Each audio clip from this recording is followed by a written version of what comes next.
right, starting things off with Kevin Long. I feel like I should keep my WWE voice going. Listen, in terms of any sort of hitting coach, Kevin Long, as Rob Thompson has mentioned, is one of the best that many teams would love to have on their staff.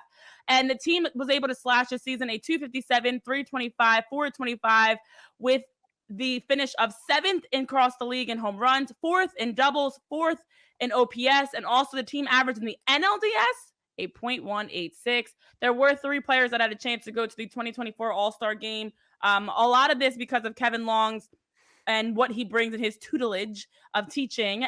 This offense is difficult because, as we always talk about with hitting, some guys are just going to be what they are, whereas some guys need some refining in terms of their hitting. And so I think when you look at a player like Alec Bohm, especially in the strides he took with his doubles, with his home, especially his doubles, his RBIs as well, he's one that definitely I think you can say Kevin Long absolutely had his hand in his progress. Then there's some on the other hand, Brandon Marsh, Johan Rojas. So I'm going to give Kevin Long, I feel like a C+. I know he's highly loved, as Rob Thompson has mentioned, across the league, and someone that many teams wish they could have. And I appreciate him, but I want more from him, especially with the younger guys. As we talked about before, he's not going to really change the Bryce Harpers, Kyle Schwarber, Trey Turner, those guys. But I do feel like in terms of some of the bottom of the lineup, Kevin Long, I'd like to see you do more. So I'm going to give him a C+. I think he was average this season, and I think C+ for I want to see more from Kevin Long to be able to help the offensive production of some of those younger Bryson Stotts, again, Brandon Marsh, Johan Rojas, those types of guys. What about you guys? You're probably going to give me a fluffy grade here. I'm going B. I'm not that far off of your C+ there. Now, I think this offseason and spring training is everything for Kevin Long. There's a theory out there that one of the reasons he's back is because he's kind of allowed guys to do it their way, meaning the vets, not meaning the younger guys. I think a Johan Rojas, might just be somewhat incapable of taking great instructions at this point in his career. Some of the younger guys, I think, is very fair to grade him on that. But I think one of the reasons he's back is because he goes, hey, all right, Trey and Bohm at this point, whoever they think needs, it's probably Trey. Dave Dombrowski called him out in the postseason conference, saying like they need guys spraying on all fields, doubles, not home runs. So I think Kevin Long goes, guys, I tried for 2 years your way. I have that sweat equity built up with you. You guys trust me. We have to make some big changes this offseason.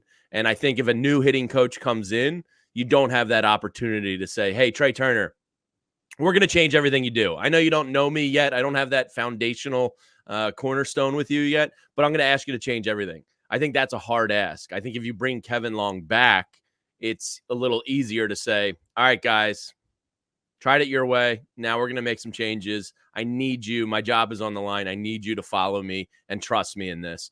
So I think that's why he's back. I gave him a B.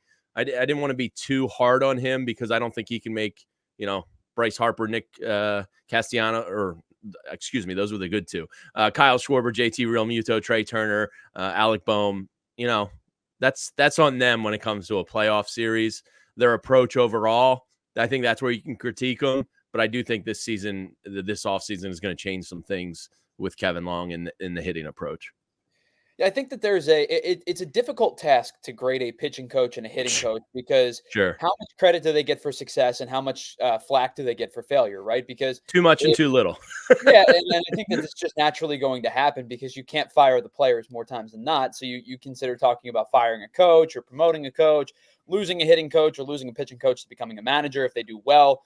It's a difficult balance to say these guys are professional, grown men hitters. How much do they intake and ingest from a hitting coach versus that's kind of your job. It's your one job is to, break down walls and break down barriers if they have to be broken down.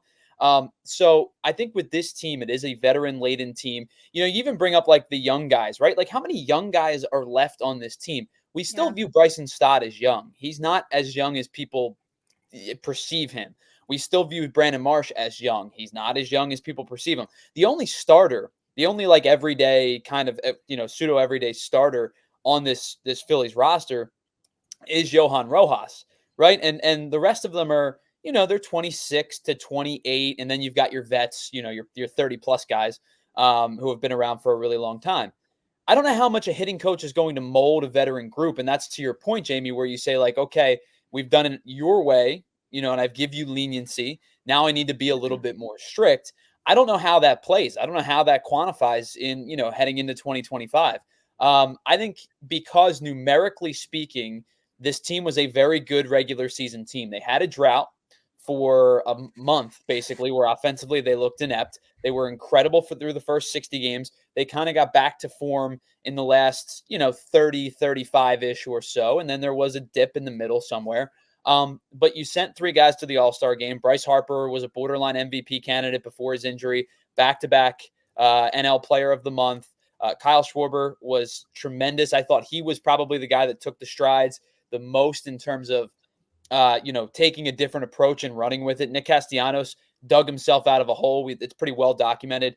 I think that this is an average season for Kevin Long in totality. The playoffs can't be ignored. The playoffs were awful collectively. It was a 186 average, like we pointed out. The chase rate was through the roof, and Dave Dombrowski wanted to say, "Well, the Mets actually had a bigger chase." Yeah, that was series, so that can all be forgiven when they win the series. Yeah. So to me, I think it's probably a pretty average year for Kevin Long, and an average grade is a C.